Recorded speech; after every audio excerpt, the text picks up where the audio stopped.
US downplays Russian spy case after claiming the largest spy ring bust since the end of the Cold War. But with no espionage charges made, what is the defining line between information gathering and spying? How is it likely to impact US-Russian relations? This is Inside Story.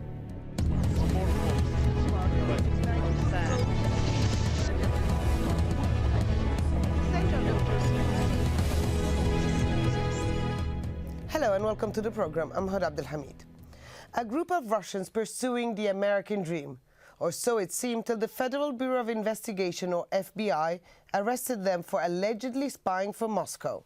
In an operation that apparently started back in the 90s, nearly a dozen Russian undercover agents embedded themselves deep into the American society. Some lived in the fast-hip cities, while others dwelled quietly in the suburbs. Some even became naturalized U.S. citizens. In a country of immigrants, they went unnoticed, but now they are the talk of the U.S. and the headlines of Russia, as Neve Barker from Moscow reports. Russians spent the day watching a scenario straight from the pages of a classic spy novel. 11 alleged deep-cover or sleeper agents accused by the US of spying for the Kremlin. Faced with embarrassing questions over the allegations, Prime Minister Vladimir Putin, in a meeting with former US President Bill Clinton, hoped for a swift resolution to the scandal. I hope that all the positive gains that have been achieved in our relationship will not be damaged by the recent events. The allegations come days after President Barack Obama and his Russian counterpart Dmitry Medvedev met in the US to put Cold War suspicions firmly behind them. But the revelations could prove a damaging setback. At Russia's lower house of parliament, policymakers blamed Kremlin skeptics in the US for deliberately undermining relations.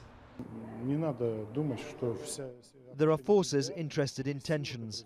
I think that perhaps not all of them support Obama's policy to improve relations with Russia. So I think there are perhaps a lot of opponents to this, and this needs to be taken into account and looked at closely. If this happens either before a visit or during or immediately afterwards, then this can only be taken as a sign of concrete political activity within the government. US authorities say the agent's goal was to stay deep undercover for years if necessary in order to infiltrate US policy-making circles. 10 suspects were arrested in the US.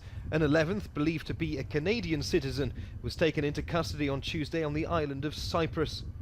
The FBI says the would-be spies were trained by Russian intelligence, and Russian controllers provided operating money used to pay for high-tech communications and the facade of being ordinary Americans. But the FBI had been watching for years and finally swooped. It's unclear how much sensitive information the alleged agents were able to get their hands on, but the fact that they're being charged not with espionage but with the lesser crime of failing to register as foreign agents operating in the United States, a crime with a sentence of only 5 years, suggests that they may not have got their hands on that much at all. However, the individuals are accused of trying to gain sensitive information from security personnel, from nuclear experts, and from an unnamed New York financier. Russia's foreign ministry has confirmed that all of the accused were Russian citizens, but insists none of the alleged agents acted against US interests, something the US courts will begin deciding next month. Neve Barker, Inside Story, Moscow. Well, joining us today to discuss the spy thriller are our guests. In Washington, D.C., Evan Perez, journalist from the Wall Street Journal, and in Moscow, Sergei Strokhan, a political analyst and commentator. Gentlemen, welcome to the show. Sergei Strokhan, let me start with you. Neve Barker just said in his report that it was a spy novel unraveling. But how much of a bust is it really? Well, one day after the scandal, I want to emphasize that it was not only President Obama who made a high stake on resetting relations, bilateral relations. So did President Medvedev. And that's why the dominant mood here is that this so-called spy scandal is maybe the funniest scandal in our bilateral relations. I think those Putin's reaction you were referring to in your report is very telling. Symbolically enough, all-powerful Russian Prime Minister Putin told ex-President Bill Clinton, who was on a private visit incidentally here in Moscow, that police went out of control in your country. They are putting people to jail. But the way how Putin said this was remarkable. There was no typical clenched teeth. Putin looked relaxed, you know, and Bill Clinton grinned. So there was a dominant mood that definitely what is happening would not jeopardize our relations. And as English saying says, the devil is in details. So today Russian press revealed some details of the scandal. But again, there's a lot of funny, confusing reports, you see, and still it is not quite clear. So what are these people accused of? Initially, they were considered to be alleged spies, but later there were reports that they were involved in money laundering. So actually, you're right that it seems more like a, well, second-grade spy novel. Well, Ivan Perez, even though Sergei Strokhan says a second-grade spy novel, rather, in the U.S. it got a lot of attention, a lot of focus on a beautiful woman who was part of this spy ring. Why is that? Well, you know, it's a good story. I mean, it's a story that a lot of Americans, you know, with the end of the Cold War, assumed that these days of Cold War spying tactics were behind us. That didn't happen anymore. And really what has happened in the last 20 years is more of an evolution in the way Russia and the United States deal with each other. The Russians still have spies here, everybody knows that, and everybody knows the U.S. has spies in Russia and in other countries.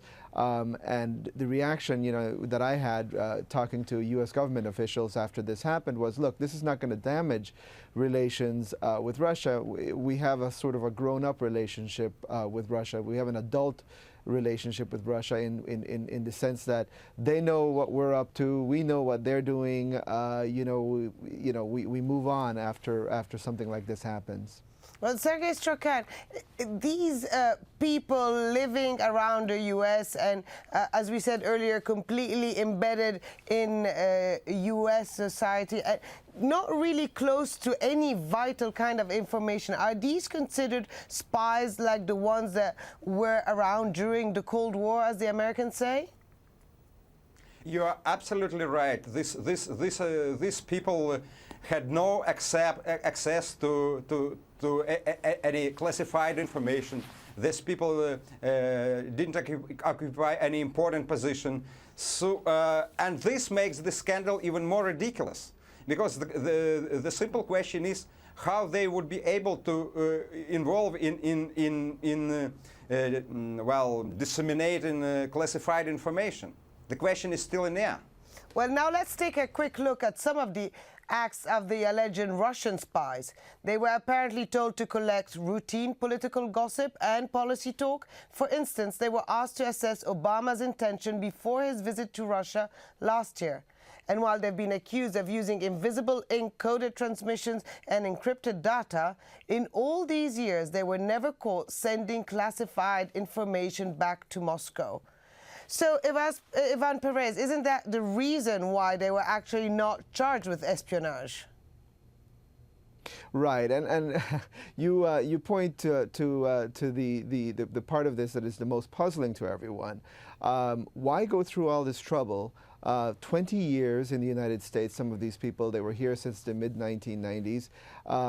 If you go through the criminal complaint that the federal prosecutors filed against them, you get the picture that in some sense the Russian, if indeed this is what was a very big spy operation, the Russians would have been better off using Google. It's cheaper, certainly, using the internet internet to try to find out some of this information. There's some of this, you can readily get it by doing searches on the internet. So it's not very impressive what they were producing. And if you read, there's some very humorous parts of this complaint where the FBI hears the alleged spies complaining to each other about how much the job that they're doing, you know, they're not enjoying it.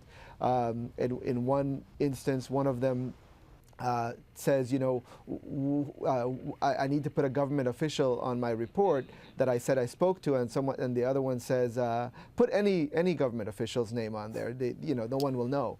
And so, you know, you get this image that that certainly these people weren't doing anything, and they had specific instructions not to apply for a government job, for example. Don't do anything that will blow your cover. So the way the U.S. officials describe this as is that, you know, these alleged spies were essentially sent here to try to cultivate people that the SVR could later on try to target, to try to perhaps turn into sources for the SVR. Well, they do sound like sophisticated researchers rather than sort of James Bond kind of spies. Sergei Trokhan, does Russia have, or could we think that Russia has more of these kind of people embedded all over the U.S.? Well, we know that there's a very big Russian community in the United States, and in fact, during the recent President Medvedev's upbeat visit to the United States, he was in San Francisco, in California, where, if I am not mistaken, say nearly 500,000 ex-Russian expatriates live.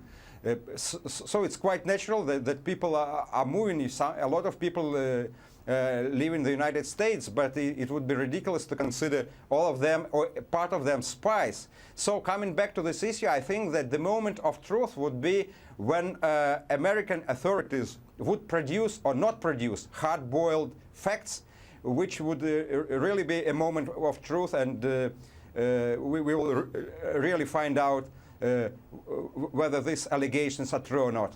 Well, Ivan Perez, you were saying earlier that the officials you spoke to said that this would not harm the relations between the two countries. Couldn't that be also because probably the U.S. has similar agents in Russia? Right, and what happens is, you know, when you have situations like this, diplomatically, what happens is if the United States says it catches a Russian spy and essentially tries to get rid of them or to expose them, the Russians then respond by expelling or by trying to say that they exposed an American spy there. The Americans obviously know that they have sources, human intelligence agents in Russia. Everybody knows that they do. And so one of the things they're trying to do is to not make this become a bigger scandal so that it causes Russia to retaliate. And part of this is also, you know, you have these alleged spies that have been living in America now for dozens of years, for a dozen years or more, and they don't have the protection of being diplomats. You know, they're sleeper agents. They're what's called illegals, and so that's also the part of the complication that comes from this case. So, as we just mentioned, relations between the two countries have been improving. And along those lines, the U.S. State Department said they hope Russia won't need to spy on the Americans in the future. We would like to get to the point where there is just so much trust and cooperation between the United States and Russia that nobody would think of turning to intelligence means to find out things that they couldn't find out in other channels. We're apparently not there yet. I don't think anyone in this room is shocked to have discovered that. So yes, you know, we're moving towards a more trusting relationship. We're beyond the Cold War. I think our relations absolutely demonstrate that. But as I say, I don't think anyone was hugely shocked to know that some vestiges of old attempts to use intelligence are still there. Well, Sergei Trokhan, I mean, despite these nice words from the State Department, there are a lot of questions being raised in Moscow about the timing of these revelations, aren't they? That's right. The time is important, and in fact, initial comments were focusing on the fact that the scandal broke out just a few days after President Medvedev paid his upbeat visit to the United States. But at the same time, as things stand now, it seems that it is not only Russian officials, but also Russian intellectuals and experts tone down the scandal, and the dominant mood here is that the scandal would not jeopardize our bilateral relations, as finally, after the years of war of words, we were able to spell out positive bilateral agenda, signing strategic START treaty and discussing crucial issues like Russia, WTO entry with the backup support of Washington. Those are very important questions, and compared to this, this alleged spy story, it looks by all norms and means ridiculous. Well, Ivan Perez, I was wondering if the officials you spoke to also raised the question of the timing of these allegations. Well, you know, it seems to be a question that's being raised more over on the Russian side. Here in the U.S., I mean, you know, obviously there is some division of opinion inside the government, inside the State Department, inside the federal government, in the administration, as to Russia. How much can we trust Russia? It's an issue that has divided the government here for many years, including during the Bush administration, when President Bush met with then President Putin and said that he thought that he could see into his soul, and so it's an issue that is you know sort of been a very big issue within the policy circles in the United States. What do we do about Russia? How do we approach Russia? Do we trust it fully, especially after the Georgia war? And so, you know, there's a lot of suspicion about it, but it appears what really motivated the timing of this case was that the FBI has been watching these people for years, and was in the belief that essentially one of the suspects was planning to return to Russia with no plans to return, and so they wanted to arrest that person. And wanted to stop that person, and you know, if you arrest one of them, you have to arrest all of them, they decided. So that's the timing question here in the United States. At least that's the explanation we get from the federal law enforcement. Whether or not there's some other motives, you know, we may never know.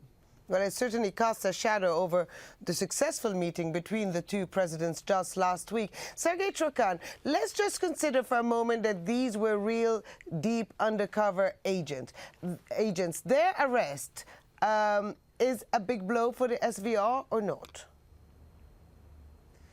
Well, of course, if say, American side would produce hard-boiled facts, and there will be evidence that they were real spies. Of course, as you understand, that would be a blow for Russian security agencies. But at the same time, well, I don't know, I'm not sure that it will just involve any drastic reshuffle, some resignations of the heads of Russian agencies, because this happens all over the world, you see. So failures and successes, this is part of life. Well, Ivan Perez, I mean, from what we know so far and what you've been saying, these individuals have been gathering information as much as they could, and some of the information, as you said, could be found over Google. According to the American law, where is the fine line between gathering information and spying for a country? Because they were accused of failing to register as individuals working for a government, weren't they? Right, and that is a key distinction. I mean, obviously spying is a more serious offense. But this is an offense that the failing to register as foreign agents is something that has been brought against many other people. Last year there was a case involving a lobbyist who was passing information to the government of Sudan, for example. There's been cases against people who were sending information to Israel, which shows you, that even if America has friends, like Israel and America have very close relationship, it's clear that in the past, at least, there is still a need for spying. In the sense that this criminal complaint that was filed against these 11 people, it's not clear whether the authorities have other evidence that they might be able to introduce. Perhaps there might be more charges that will come. At this stage, it appears that the simple fact is that they never got their hands on any classified information, anything sensitive. And that's the big distinction. That's the reason why you don't see more serious charges being filed against them. And if you notice also in one of the complaints that they filed, it's clear that the FBI has introduced undercover agents who are pretending to be Russians to try to see if these people will make statements that would essentially implicate them with more serious crimes, perhaps the intention to pass U.S. secrets to the Russians. Well, Sergei Trukhan, we heard from some quarters in the U.S. that accusations that Russia was, let's say, continuing the Cold War or using Cold War tactics. Could you elaborate on those tactics a little bit and maybe explain to us if what these individuals were doing, rather, is that applicable to what used to happen in the past? Well, of course, as I understand, spy wars were part and parcel of the Cold War. That's why the initial reports were referring to Cold War tactics. But I would prefer not to put much focus on that wording, you see, because basically the dominant mood here is, let me emphasize it once again, that there is no comeback to the Cold War, that we are living in the 21st century. May I just interrupt 1 minute? May I just interrupt for a minute? You don't want to emphasize on it, but saying Cold War tactics is something that actually is going to make the headlines around the world and make people very curious about this whole story. Well, but then let us be precise. Neither President Medvedev nor Prime Minister Putin spoke about Cold War tactics. Well, but if you go to press and if you go to some, say, deputies, yes, this is their wording, you see, but this is mostly the question of language, you see.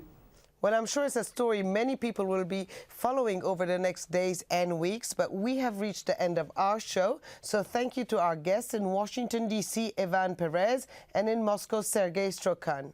And thank you so much for joining us here on this edition of Inside Story. We welcome your comments and suggestions. Please email them to us at insidestory@aljazeera.net. Goodbye for now.